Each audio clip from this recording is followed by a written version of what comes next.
ఈ వీడియోలో మనం దీర్ఘచతురస్రాకార పట్టకం యొక్క ఘనపరిమాణం గురించి తెలుసుకోబోతున్నాం. అంటే ఏదైనా ఒక దీర్ఘచతురస్రాకార పట్టకం యొక్క ఘనపరిమాణం ఎలా కనుక్కోవచ్చు అనే విషయాన్ని మనం తెలుసుకోబోతున్నాం. ఇంగ్లీష్లో దీర్ఘచతురస్రాకార పట్టకాన్ని రెక్టాంగులర్ ప్రిజం అని పిలుస్తారు. చూద్దామా? క్రింద చూపిన దీర్ఘచతురస్రాకార పట్టకం యొక్క ఘనపరిమాణం కనుక్కోండి. ఇది మనకు ఇచ్చిన దీర్ఘచతురస్రాకార పట్టకం. దీనిని దీర్ఘచతురస్రాకార పట్టకము అని చెప్పడానికి కారణం ఏమిటంటే, మనం ఏ దిశ నుంచి దీనిని వీక్షించినా అంటే చూచినా కూడా మనకు దీర్ఘచతురస్రాకారంగా కనిపిస్తూ ఉంటుంది. పైనుంచి చూసినా పక్క నుంచి చూసినా కూడా. మనం దీని యొక్క ఘనపరిమాణం కనుక్కునే ప్రయత్నం చేద్దాం.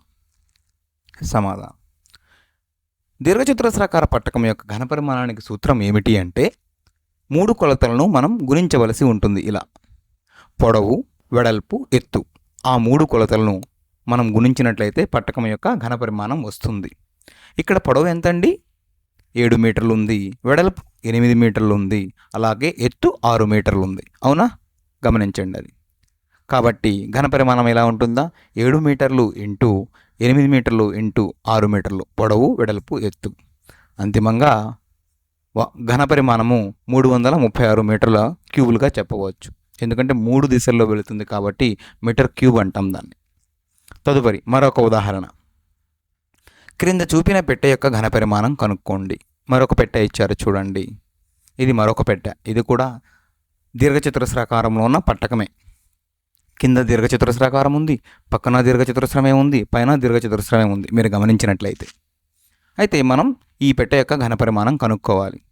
మీరు నిశితంగా పరిశీలించినట్లయితే ఈ పెట్టెలో మనకు కొలతలు ఫీట్ లేదా అడుగులలో ఇచ్చారు. అవునా? సమాధానం చేద్దాం. పెట్టె యొక్క కొలతలు ఎలా ఉన్నా సరే మనం ఘనపరిమాణం మాత్రం 3 కొలతలను గుణించినట్లయితే చాలా సులభంగా లెక్కించవచ్చును. కాబట్టి పెట్టె ఘనపరిమాణం ఎలా కనుక్కుంటాం? పొడవు ఇంటూ వెడల్పు ఇంటూ ఎత్తు. పొడవు ఎంతండి? 4 అడుగులు లేదా 4 ఫీట్లుగా చెప్పవచ్చు. వెడల్పు 2 అడుగులు, అలానే ఎత్తు 6 అడుగులు. అంతిమంగా 48 ఫీట్ క్యూబ్ అంటాం. అంటే 3 దిశల్లో ఉన్న అడుగులను మనం గుణించినట్లయితే అది క్యూబ్గా చెప్పవచ్చు.